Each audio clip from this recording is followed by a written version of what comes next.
కొత్తపేట నియోజకవర్గం కొత్తపేట మండలం వాడపాలెం గ్రామం తన స్వగృహం నుండి తెలుగుదేశం పార్టీ జనసేన బీజేపీ ఉమ్మడి అభ్యర్థి బండారు సత్యానందరావు భారీ జన సందోహం మధ్య ర్యాలీగా బయలుదేరి కొత్తపేట ఆర్డీఓ కార్యాలయానికి చేరుకుని రిటర్నింగ్ అధికారి ఆర్డీఓ జీవీవి సత్యనారాయణకు తన నామినేషన్ పత్రాలను దాఖలు చేశారు.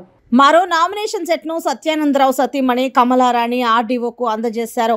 ఈ కార్యక్రమంలో జిల్లా టీడీపీ అధ్యక్షురాలు రెడ్డి అనంతకుమారి, జనసేన ఇన్ఛార్జ్ బండారు శ్రీనివాస్, టీడీపీ నేతలు ఆకుల రామకృష్ణ, బూసి జయలక్ష్మి, మొదునూరి వెంకటరాజు, ముత్యాల బాబ్జీ, పాలూరి సత్యానందం పాల్గొన్నారు.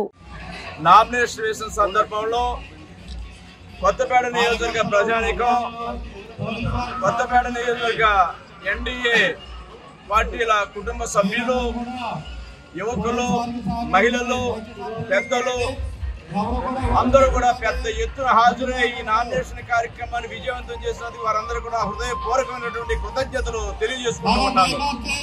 ఈ ఉత్సాహం, ఈ ప్రజాస్పందన ఏనాడు లేని విధంగా ఈనాడు నామినేషన్ కార్యక్రమంలో పెద్ద ఎత్తున భారీగా ప్రజలందరూ పాలు పంచుకోవడం చాలా సంతోషంగా ఉంది.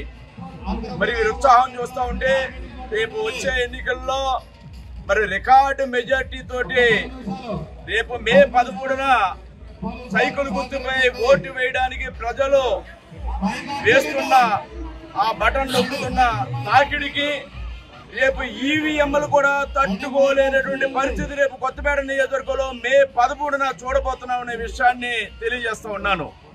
ఈనాడు ప్రజల్లో స్పందన అపూర్వంగా ఉంది. చంద్రబాబు నాయుడు గారి ఏళ్ల సంపద సృష్టించగల వ్యక్తి చంద్రబాబు నాయుడు గారిని ప్రజలు నమ్ముతూ ఉన్నారు. ఈ రాష్ట్రాన్ని దోపిడీ విధానాలతో దగా చేసిన జగన్మోహన్ రెడ్డి పాలన వల్ల రాష్ట్రానికి ఆదాయం లేక అప్పుల ఊపులో ఈ రాష్ట్రం కూరుకుపోయింది. మళ్ళీ రాష్ట్రం మనుగడ ఉండాలంటే ఈ రాష్ట్రానికి ఆదాయాన్ని సంపాదించే దార్శనికుడైన నేత కావాలని ప్రజలు ఎదురు చూస్తున్నారనేది గ్రామాల్లో వెళ్ళినప్పుడు మేము గమనించడం జరుగుతూ ఉంది.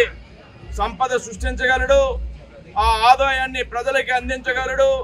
అటువంటి నేత చంద్రబాబు నాయుడు గారికి మద్దతుగా ఈనాడు పవన్ కళ్యాణ్ గారు, అదేవిధంగా ఎన్డీఏలో మోడీ గారు, ఈనాడు రాష్ట్రంలో ఎన్డీఏ ప్రభుత్వం, కేంద్రంలో ఎన్డీఏ ప్రభుత్వం, డబుల్ ఇంజిన్ సర్కార్ రేపు రెండు కేంద్రంలోనూ రాష్ట్రంలో రాబోతూ ఉంది. ఇది రాష్ట్ర అభివృద్ధికి ఎంతో దోహదపడుతుంది. అందుకే ప్రజలు సిద్ధమైపోయారు. ఒక పక్క వైసీపీ నేత సిద్ధం అంటుంటే మేము దానికి సంసిద్ధంగా ఉన్నాం, మిమ్మల్ని ఖాళీ చేయడానికి సిద్ధంగా ఉన్నాం, మిమ్మల్ని ఇంటికి పంపించడానికి సిద్ధంగా ఉన్నాం అని ప్రజలు గ్రామాల్లో తెలియజేస్తూ ఉన్నారు. గ్రామాల్లోకి వెళ్తుంటే గ్రామం ఏకమైపోతూ ఉంది. ప్రజలందరూ కూడా ఐకమత్యంగా ఒకే నినాదంతో ఉన్నారు. ఈ రాష్ట్రంలో సైకో పోవాలి, సైకిల్ రావాలని ఆభార గోపాలం నుంచి పెద్దలు వృద్ధుల వరకు కూడా కోరుకుంటూ ఉన్నారు. అది రేపు ఎన్నికల్లో రుజువు కాబోతూ ఉంది. జూన్ 4న ఫలితాలు వెల్లడవబోతూ ఉన్నాయనేది ఈ నామినేషన్ కార్యక్రమే దానికి ఒక ఉదాహరణగా, ఒక సాక్ష్యంగా నేను తెలియజేస్తూ ఉన్నాను.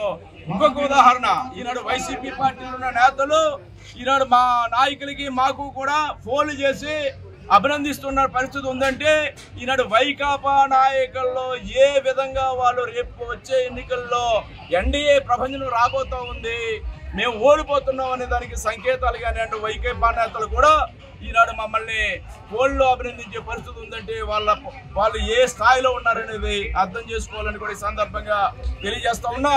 మరొక్కసారి ఈ నామినేషన్ కార్యక్రమాన్ని విజయవంతం చేసినటువంటి ఎన్డీఏ పార్టీల నాయకులకు, కార్యకర్తలకు, ప్రజలకు అందరికీ కూడా పేరు పేరున నా కృతజ్ఞతలు తెలియజేస్తూ ఉన్నాను.